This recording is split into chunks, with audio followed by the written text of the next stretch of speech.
All right, so I want to provide a quick reaction to the College Football Playoff Committee's decision to let in SMU and keep Alabama out of the final 12-team College Football Playoff bracket.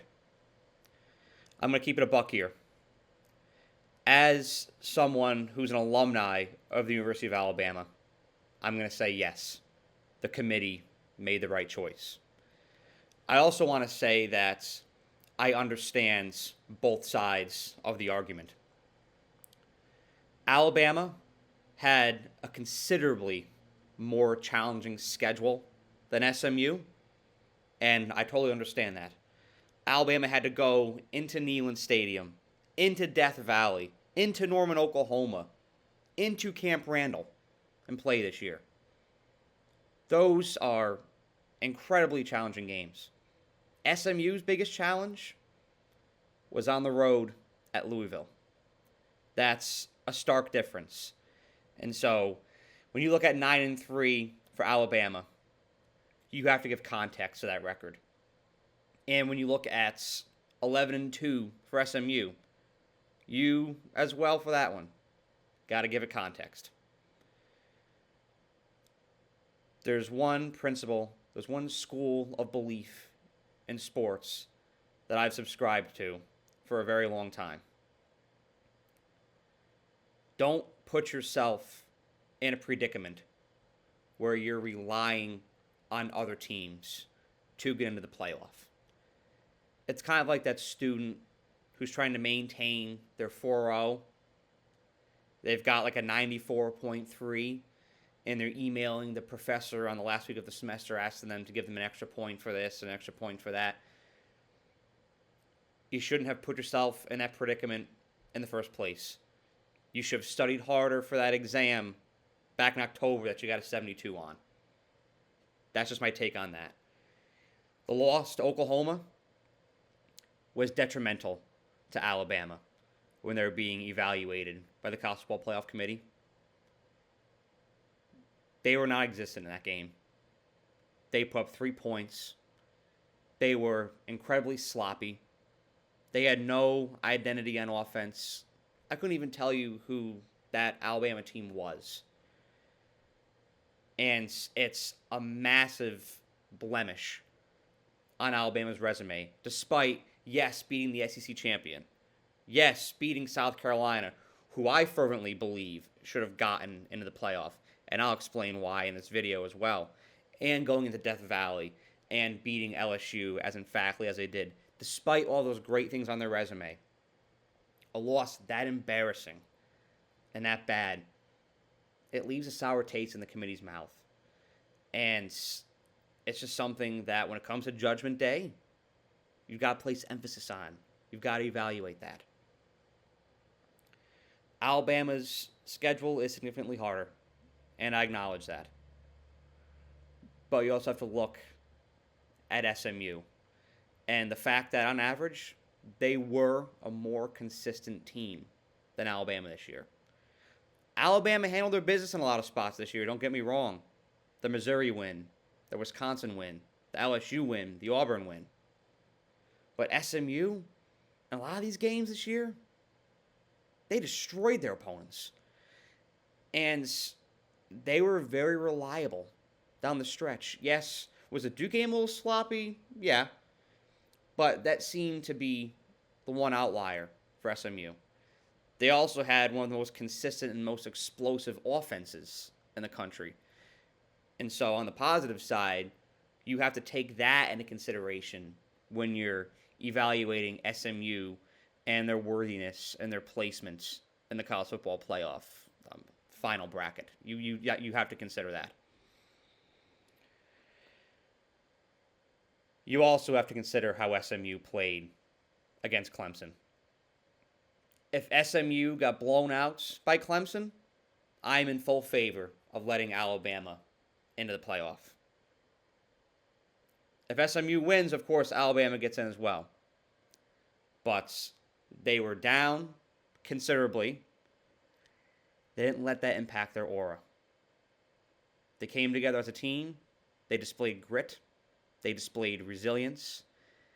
And they were brilliant in the fourth quarter, especially on that final drive to tie the game. SMU was masterful. And the way that the Mustangs were able to rally in the ACC championship, that is the very reason why they are in the playoff today. You combine that with the fact that Alabama lost 24-3 to Oklahoma. The optics of that game are very bad. If Alabama lost to, say, LSU, or if the margin of loss was lower against Oklahoma, honestly, I would still put Alabama in the playoff over SMU. I think Alabama's a very good team. I think Alabama would be more competitive against Penn State going up to State College to play that quarterfinal game than SMU will be. And that's another reason why, if Alabama got in, I wouldn't be mad. And I understand that angle of the argument. But you also have to take into consideration last year and the reputation that gave the College Football Playoff Committee when they let in Alabama over Florida State last year. And I agreed with that decision. Yes, Florida State was undefeated. But just like this year, Alabama had a considerably more challenging schedule than Florida State had last year. And they were fully healthy. They were the more competitive team. They almost beat Michigan in the Rose Bowl. And I firmly believe to this day that if Florida State played Michigan in the Rose Bowl, they would have gotten clobbered. And I know that that's theoretical, but football is in the entertainment business.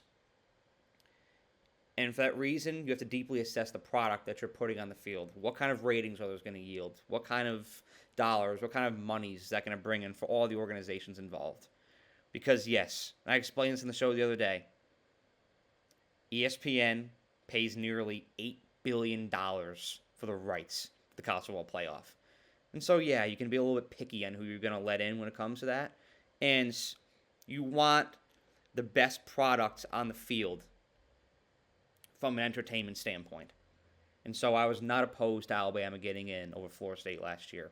However, fast forward to this year, SMU is completely healthy. Despite losing last night, they've looked more consistent than Alabama. Their schedule is not as challenging as Alabama's, but nonetheless, SMU did what they needed to do and illustrated that they were worthy of being in the college football playoff. And you have to think about the repercussions that the college football playoff committee would have to face if they let Alabama in over SMU. The optics of that would have been terrible, and I think that would have had a negative impact on the temperature in the room when it comes to college football, and that's something I'm sure that was taken into deep consideration by this committee. I love Alabama. I went there. You know, those are my guys in that team. I'm going to ride with them. I'm going to support them no matter what. But when you're a committee and you're faced with a business decision, you have to do what's best for a business when it comes to your reputation. Because when your integrity starts to get questions and people start to question the validity of these rankings, it's not going to be good for ratings and revenue down the road. Trust me on that. And I also want to say that while the committee made the right decision on letting in SMU over Alabama, the structure of this sport, from a scheduling standpoint, is deeply flawed right now. The fact that SMU didn't even get a real considerable challenge until they played Clemson last night, that to me is a major flaw. The fact that Indiana's one real challenge this year was playing Ohio State. And outside of that, their schedule was a real cakewalk. Even Notre Dame's schedule, they lost at home to Northern Illinois. But they cruised the rest of the season because they didn't have many considerable challenges, considerable tests on their schedule. The way that I like to illustrate this is that playing in the SEC is like taking Calc 3. Playing in the ACC is like taking a mass comms class. And that's got to change because the records of these teams in the ACC and in the Big Ten, they're going to be inflated. They're going to be skewed. People are saying that the SEC is down. The SEC is not down. They're playing each other. They're challenging each other. They're competing every weekend. And yes, they have more losses on their schedule because they're going into these hostile environments every weekend. You got to understand one thing. There is no conference in college football like the SEC from top to bottom.